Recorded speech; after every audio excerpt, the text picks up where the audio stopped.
Hello everyone, let's start today's topic. आज हम बात कर रहे हैं कैपिटल बजटिंग की। सम्स को कंटिन्यू करते हैं। रिप्लेसमेंट डिसीजन का हमारा जो टॉपिक चल रहा था उसमें अगला सम जो देखना है इट इज़ क्वेश्चन नंबर 7, आपके पेज नंबर 73-74 पे है मॉड्यूल में। And let us start. देखें यहाँ पे क्या बोला हुआ है। Nimex limited has just installed machine R at a cost of ₹2 lakhs।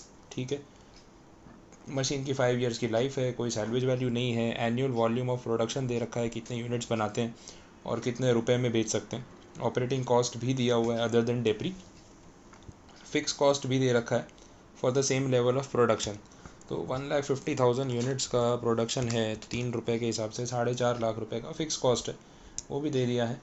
NYMEX limited has just come across another model called machine S capable of giving the same output and an annual operating cost of ₹1,80,000। तो जो खर्चा 2 लाख रुपए था वो अब हो गया 1,80,000। ठीक है, फिक्स कॉस्ट तो वही का वही रहेगा, मतलब देखा जाए तो कोई फ़र्क नहीं पड़ रहा है। फिक्स कॉस्ट पुरानी मशीन में भी उतना है, नई मशीन में भी उतना ही है, तो मशीन चेंज करने से कोई फ़र्क नहीं पड़ता। इसके बाद है capital cost of the machine जो 2.5 लाख रुपए है, लाइफ 5 ईयर्स है, रेसिडुअल वैल्यू 0 है।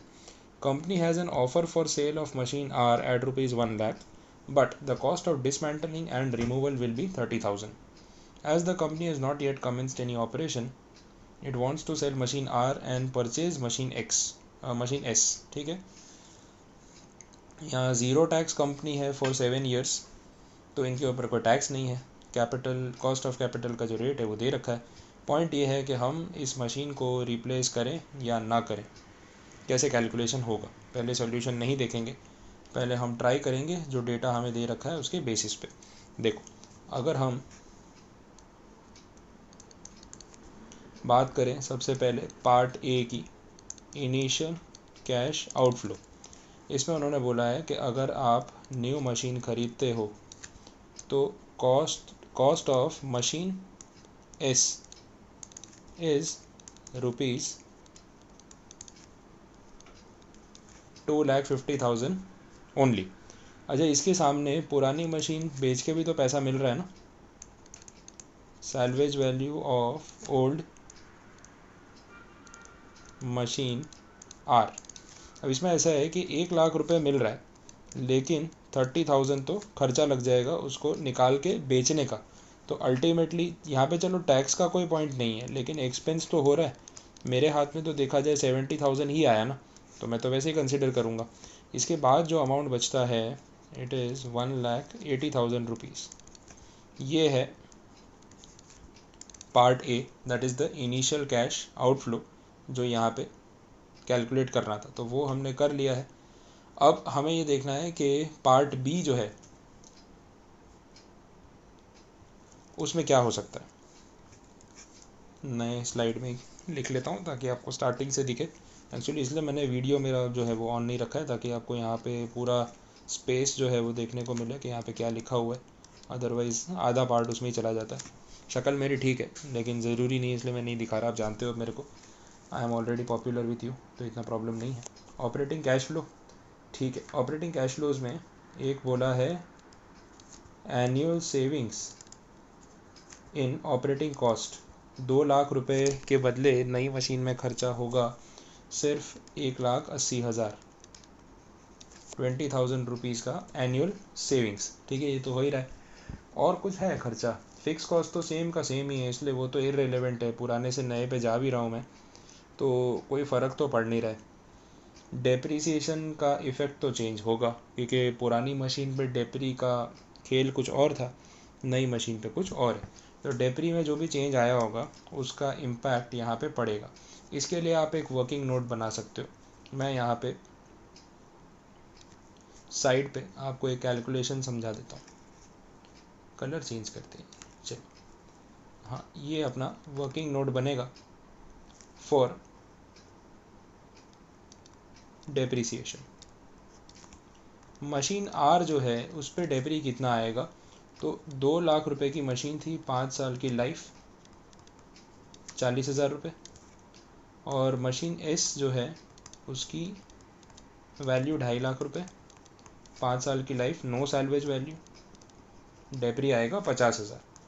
तो जो इंक्रीमेंटल डेप्री है पुरानी मशीन से नई मशीन पे शिफ्ट होने का, इट इज़ 10,000 रुपीज़, जिसे हमें यहाँ पे लिखना है। तो एनुअल सेविंग्स अगर 20,000 हो रहा है, उसके सामने एक खर्चा भी बढ़ रहा है जिसको हम बोलते हैं डेप्री। तो 10,000 रुपये एक्स्ट्रा क्लेम हो रहा है। और कोई खर्चा, कोई सेविंग्स, कुछ नहीं। This is your profit before tax. Tax के नाम पे कुछ माइनस नहीं हो रहा है, ज़ीरो टैक्स कंपनी है, तो प्रॉफिट आफ्टर टैक्स भी 10,000 ही रहेगा। डेप्री ऐड बैक कर दो,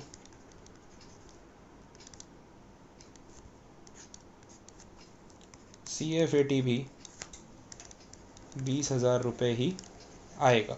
इन शॉर्ट ऐसा है, ये जितना भी कुछ किया ना, इसका कोई बेनिफिट नहीं हुआ, कोई फ़ायदा नहीं है। क्यों? क्योंकि जब टैक्स का ही इम्पैक्ट नहीं है तो डेप्री लगा के करना क्या है? डेप्री तो हम इसलिए लगाते थे ना, ताकि टैक्स जो है उसका जो भी इम्पैक्ट पड़ता है, या डेप्री का टैक्स के ऊपर जो इफ़ेक्ट पड़ता है, टैक्स कम हो जाता है, उसका इम्पैक्ट पड़ जाए, फिर बाद में वापस ऐड बैक कर देंगे। बट यहाँ पे जब टैक्स ही नहीं है तो माइनस करके प्लस करने का मतलब कुछ नहीं रहेगा। इन शॉर्ट, जो इसके पहले का अमाउंट है वही CFAT के बराबर हो जाएगा। तो पर एनम CFAT आ गया। अब हमें चाहिए प्रेजेंट वैल्यू, PVFA। कितना परसेंट यहाँ पे डिस्काउंटिंग रेट बोला है? 14%। जब फैक्टर्स दिए हो तो आपको वही यूज़ करने चाहिए।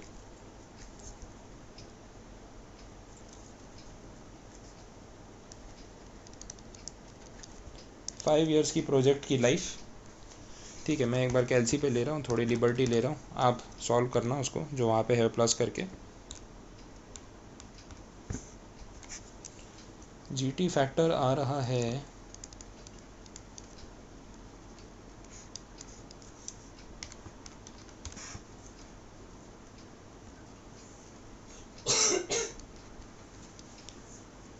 68660।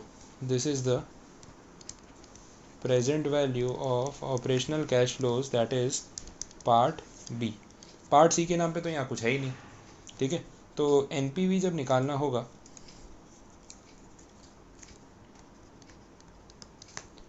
तो हम करेंगे part B plus part C minus part A।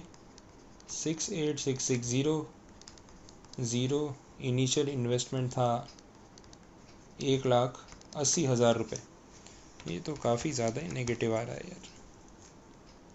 111340, 1,11,340 negative. देखें, कुछ गलती तो नहीं कर रहे हम? नहीं, सही है, एग्जैक्ट। ठीक है, 10-20 रुपये का जो फ़र्क आपको दिख रहा है ना यहाँ पे, that is because of that decimal and rounding off and all, उतना फ़र्क आ सकता है, बट आना नहीं चाहिए। बिकॉज आपको मैंने बोला कि 14% वाले जो फैक्टर्स यहाँ दे रखे हैं क्वेश्चन में, आप इन सबको ऐड करके एग्जैक्ट पॉइंट लो तो डिफरेंस नहीं आना चाहिए। मेरा 10-20 रुपये, 20 रुपये का फ़र्क आ रहा है, इट इज़ ओके, चलेगा। तो क्योंकि NPV नेगेटिव है, हमें ये मेहनत नहीं करनी चाहिए। जो मशीन S चल रही है, अच्छी है, उसको बेच के, मतलब मशीन R जो चल रही है उसको बेच के मशीन S को इंस्टॉल करना जो है आपके लिए नुकसान है, उसमें कोई फ़ायदा नहीं है, तो ऐसा नहीं करना चाहिए। क्लियर? चलो, तो ये कैलकुलेशन पूरा समझ में आ गया आपको।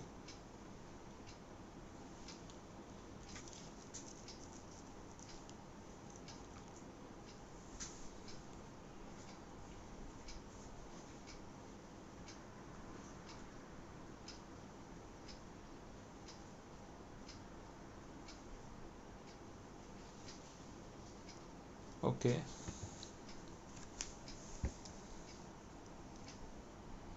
क्वेश्चन 1 हमने सॉल्व कर लिया।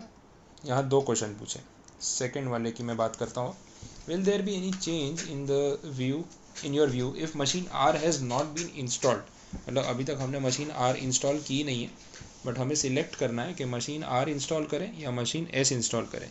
अगर कभी भी ऐसी सिचुएशन आए कि आपको दो में से एक मशीन को सिलेक्ट करना हो, इवन उसमें भी आप incremental approach, old minus new, new minus old follow कर सकते हो, कोई प्रॉब्लम वाली बात नहीं है। हमें ये देखना है कि किस मशीन को हम बेस बनाएं। देखो वैसे तो दोनों में से कोई भी मशीन हमने ख़रीदी हुई नहीं, लेकिन हम कैलकुलेशन के लिए किसी एक मशीन को अपनी मशीन मान सकते हैं। तो मैं उस मशीन को अपनी मशीन मानूंगा जिसका इनिशियल इन्वेस्टमेंट कम है। जैसे मशीन आर में मुझे सिर्फ 2 लाख रुपए लगाने, तो मैं ये देखूंगा कि मशीन आर में अगर मैं 2 लाख रुपए लगाता हूँ और फिर मैं सोचता हूँ कि उसके बदले मैं मशीन एस पे शिफ्ट करूँ, तो क्या ये बेनिफिशियल होगा या नहीं। तो मतलब मशीन आर से मशीन एस पे शिफ्ट होने पे जो 2 लाख के बदले मैं 2.5 लाख लगाऊंगा, 50,000 एक्स्ट्रा लगाऊंगा, तो मुझे उसके सामने कुछ बेनिफिट मिलेगा या नहीं मिलेगा। फिर वहाँ पे हमारी कैलकुलेशन उस डायरेक्शन में चली जाएगी। तो मैं आपको वैसे ही करवा देता हूँ। अब इनका ना, इन्होंने तो फुल कैलकुलेशन किया है, मतलब मशीन आर को अलग से गिना, मशीन एस को अलग से गिना, तो बहुत ही लेंदी मेथड है, तो उसकी कोई रिक्वायरमेंट नहीं है। ठीक है, अब देखो मैं ऐसे मान के चल रहा हूँ, अजम्पशन है, मैं बोल रहा हूँ कि ये अजम्पशन है।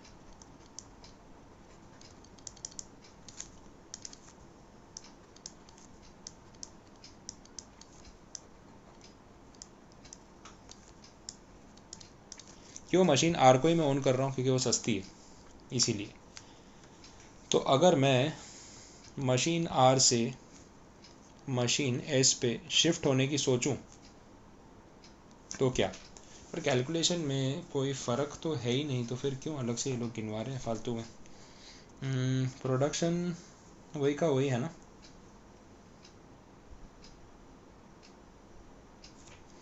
तो कैलकुलेशन में क्या फ़र्क आएगा। अच्छा, वो बेचने का और वो वाला पार्ट जो है वो चेंज हो जाएगा, क्योंकि यहाँ पे सेलिंग वैल्यू और ये सारी चीज़ों का कोई मतलब नहीं रहेगा।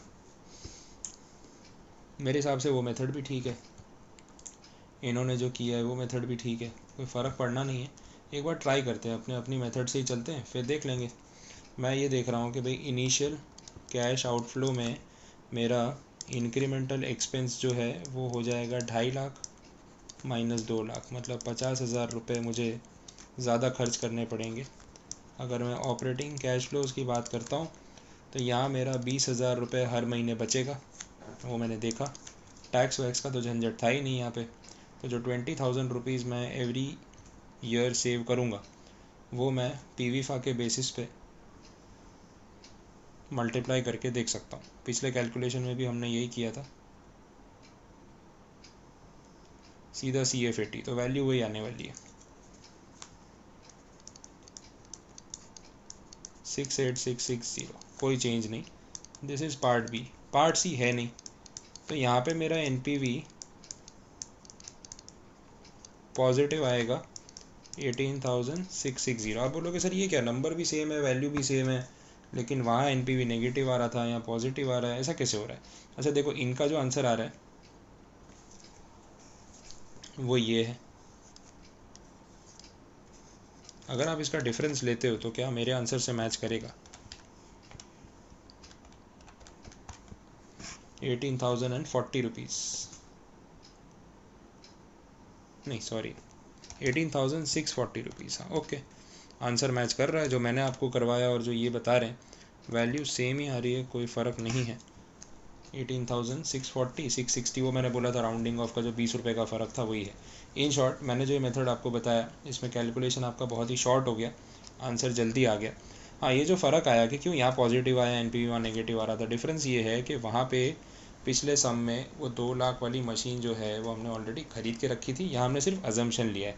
तो जब हमने उसको डिस्कार्ड किया था तो वो 1 लाख रुपये हमें सिर्फ मिले, उसमें भी 30,000 तो हमारा खर्चा हो गया, तो 2 लाख की मशीन 70,000 रुपये में गई। तो कहीं ना कहीं वो जो 1,30,000 है ना, वो मेरा पूरा डूब गया, लॉस हो गया। वो चीज़ यहाँ पे नहीं हो रही है, बस ये डिफरेंस है जिस वजह से आपका आंसर इजीली आ रहा है। तो जो मेरा मेथड है वो आप फॉलो करोगे तो शॉर्ट पड़ेगा, उन्होंने जो किया है वो करोगे तो पूरा कैलकुलेशन करना पड़ेगा, आंसर सेम आ रहा है वो आपने देख लिया। तो आई होप यहाँ तक पता चला होगा कैसे इसको सॉल्व करना है। तो ये हो गया क्वेश्चन नंबर 7 आपका कंप्लीट, और फिर हम नेक्स्ट जो वीडियो है, नेक्स्ट लेक्चर है, उसमें हम देखेंगे क्वेश्चन नंबर 8, ताकि हमारा रिप्लेसमेंट डिसीजन वाला जो पार्ट है वो पूरा कंप्लीट हो जाए। वो सब भी मैं ही आपको करवा दूंगा, कोई दिक्कत वाली बात नहीं है। तब तक आप भी अच्छे से एक बार प्रैक्टिस कर लेना, ठीक है। Thank you so much.